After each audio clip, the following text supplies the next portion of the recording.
안녕하세요. 대단히 반갑습니다. 수필을 읽어주는 남자 자한형 이종수입니다. 이번 시간은 625번째 시간으로 빈센트 반 고흐 2라는 글을 읽어드리도록 하겠습니다. 빈센트 반 고흐 2.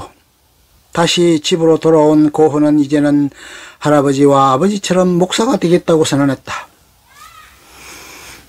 물론 고흐의 나이로는 목사 수업을 하기에는 너무 늦은 나이인데다가 시험을 통과해야 하는 문제가 있었음에도 고흐가 고집을 꺾지 않자 결국 아버지는 두 손을 들고 고흐의 이모부인 암스테르담에 있는 요하네스 스트리케르 목사에게 도움을 구했다.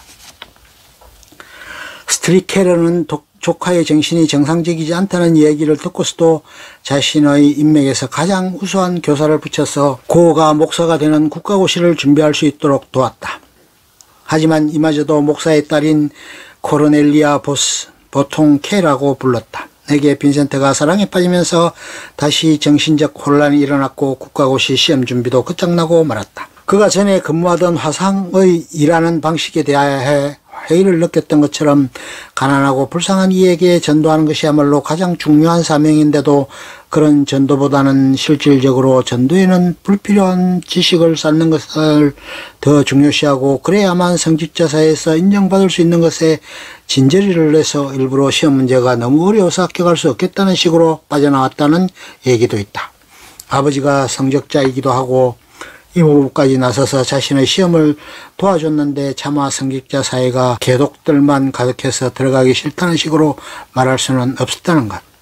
일례로 고흐는 그의 가정교사는 별 문제가 없다고 봤음에도 굳이 스스로의 라틴어가 문제가 있다고 주장했는데 후에 테오에게 보낸 편지에서는 차마 신학대가 바리세파 양송사라 싫다고 할 수는 없었지. 내가 그깟 라틴어 갖고 애먹을 리가 있니? 라는 구절을 찾아볼 수 있다고 한다.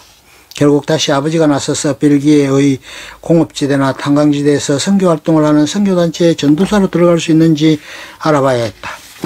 고흐를 조수 목사로 쓴 적이 있던 존스 목사가 아버지와 함께 나서서 브뤼셀에 있는 선교단체에서 전도사 양성학교에 빈센트를 입학시켰다. 그곳에서는 전도사를 양성해 벨기에의 악명 높은 탄광지대인 보리나주로 파견하는 일을 하고 있었다. 시험에는 합격하지 못했지만 고흐가 목사의 아들인 탓에 매정하게 내칠 수도 없었던 선교단체에서는 결국 고흐를 탄광에서 무급 조수로 쓰기로 결정했다. 보리나주에서 고흐는 탄광의 열악하고 비참한 환경 속에서 자신을 광부들처럼 극단적인 세계로 밀어넣었다. 이런 극단적인 고행은 한편으로는 고흐의 내부에서 신앙이 조금씩 흔들리고 있다는 증거이기도 했다. 그럼에도 광부들에게 헌신하려는 그의 노력은 계속되었다. 그렇지만 극단적인 고행 등으로 고흐의 정신 상태는 온전하지 않던 와중에 선교단체에서 보리나주로 시찰관을 파견했고 고흐의 상태를 본 시찰관은 선교단체에 고흐는 전도사로 부적절하다고 보고를 올렸다.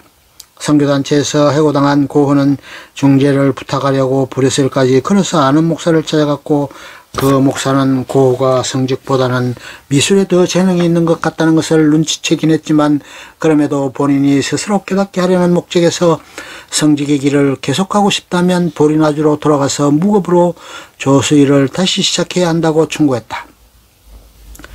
그렇게 하다 보면 선교단체에서 다시 일을 맡겨줄 수도 있고 아니면 스스로 성직을 포기하고 다른 길을 갈 것이라고 여겼던 것이다. 보리나주로 돌아간 고흐는 이제 성직보다는 미술에 더 기울게 되었다.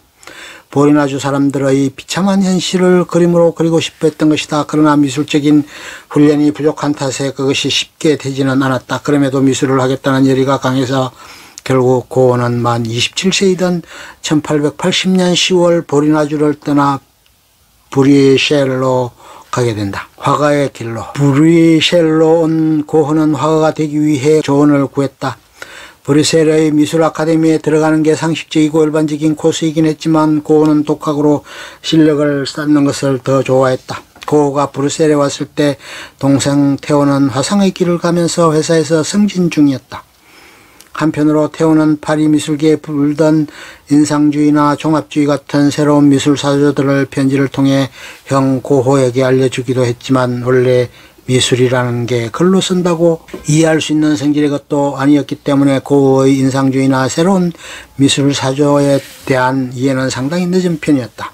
그러나 그 때문에 오히려 고호의 독특한 화풍이 생겨날 수 있었다고 보는 시각이 지배적이다. 그의 외사촌이자 화가였던 안톤 모베에게 몇 년간 그림을 지도받았다. 하지만 고호의 괴상한 성격 탓에 자주 마찰을 빚었다. 그렇지만 어느 정도 모베는 어려운 고호를 돕기도 했고 나름대로 그림을 가르쳐주려고 노력하기도 했다. 그러나 고호는 크리스틴의 클라시나 마리아 호르니크라는 여인과 동거를 하게 되면서 상황이 심각해졌다. 고호는 그녀를 시엔이라고 불렀는데 그녀는 매춘부인데다가 딸이 하나 있었고 고호와 만났을 때는 임신 중이었다. 그녀는 딱히 용모가 뛰어나다거나 한 건 아니었으나 고호에겐 사회에서 버림받고 소외된 사람들에 대한 애정이 남달랐던 데다가 고호 자신이 비극적인 풍모의 여성들에게 끌렸던 점이 그녀를 사랑하게 된 요인이 되었다. 당연한 이야기지만 목사인 아버지는 물론이고 그동안 그를 정신적 물질적으로 지원해주던 동생 태어마저도 시엔과의 동거를 반대하면서 그녀와 헤어질 것을 종용했다. 모베는 고호가 매춘부와 동거한다는 사실에 그와 절교를 선언했다. 설상가상으로 고호의 구필 호랑 시절 상사이자 좋은 친분관계를 가졌던 테레스 테허가 고호가 시엔과 종거한다는 사실을 알고 과도한 분노를 표출해서 사태를 더욱 악화시켰다. 고호의 아버지가 시엔과 동거를 알게 된 것도 테레스 테허가 편지를 보냈었다는 의혹이 있을 정도다. 상황이 이리 되자 고호의 아버지는 우리 아들이 마침내 완전히 미쳐버렸어 라면서 고호를 정신병원에 입원시키려고 시도했다. 이 소식이 태호의 편지를 통해 고호의 귀에 들어가자 고호는 아버지에게 격한 분노를 품었고 이때껏 아버지를 존경해오던 고호는 이를 계기로 아버지는 물론 조직화된 기독교의 자체에 심한 분노와 거부감을 노골적으로 드러냈다. 그러나 매춘부 생활로 돌아가려는 시엔과 시엔의 가족들 때문에 시엔과의 관계는 결국 파탄나고 큰 양심의 가책을 안고서 고호는 그녀와 결별하게 된다. 2016년 14년 전 도난당했던 1882년장 서해 베닝언 해변과 1884년작 누에넨 교회가 이탈리아 마피아 은신처에서 발견되었다고 한다. 네넨 시절 1883년 5월 태호에게 보낸 편지. 1883년 9월 헤이그에서 시엔과 결별한 고호는 드렌테 남부의 호해변에 도착했다. 그곳에서 고호는 알베르투스 하르트 소이케르라는 사람의 집에서 하숙하며 화가의 길을 모색했다. 그곳에서 보름 후에는 화가들이 있다는 것을 전해들은 고호는 다시 호베현에서 니 암스테르담까지 가게 된다. 니 암스테르담에서 고호는 운하의 도개구를 그리며 시간을 보냈다. 일하는 사람 1883년.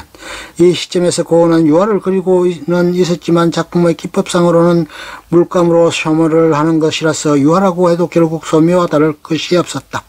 아직 고호는 색채의 활용이라는 측면에는 미숙했던 것이다. 아무도 가르쳐주는 사람이 없는 가운데 고호는 혼자서 그림의 기법을 익혀나갔다.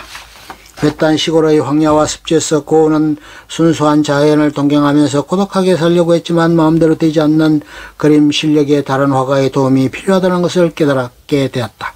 그런 가운데 동생 태호가 구필 화랑을 때려치고 미국으로 건너서 독자적인 화랑을 세울까라는 생각을 하게 되자 고호는 놀라서 어쩔까 고민하다가 결국 내년으로 옮겨간 아버지의 집으로 가는 것밖에 방법이 없다는 결론에 도달해 12월에 내년으로 가게 된다. 내년에서 고호는 그리 편치 않은 시간을 보냈다. 시엔의 일로 아버지를 존경하던 마음을 싹 가셔서 아버지의 신앙에 노골적으로 반감을 표하던 고호와 작은 동네 내년에서 어딘지 모르게 이상한 고호를 데리고 살아야 하는 가족들 간의 감정이 편치는 않았겠지만 안 그래도 힘들던 아버지는 고호의 가혹한 반감에 더 힘들어지기만 했다. 결국 아버지와 대화 끝에 잠정적으로 타협해 아버지를 격하게 비난하지 않는 대신 고호의 기행을 놔두기로 해서 평화가 찾아왔다. 끝. 좋으면 좋아요, 구독, 알림 설정 눌러주세요. 감사합니다.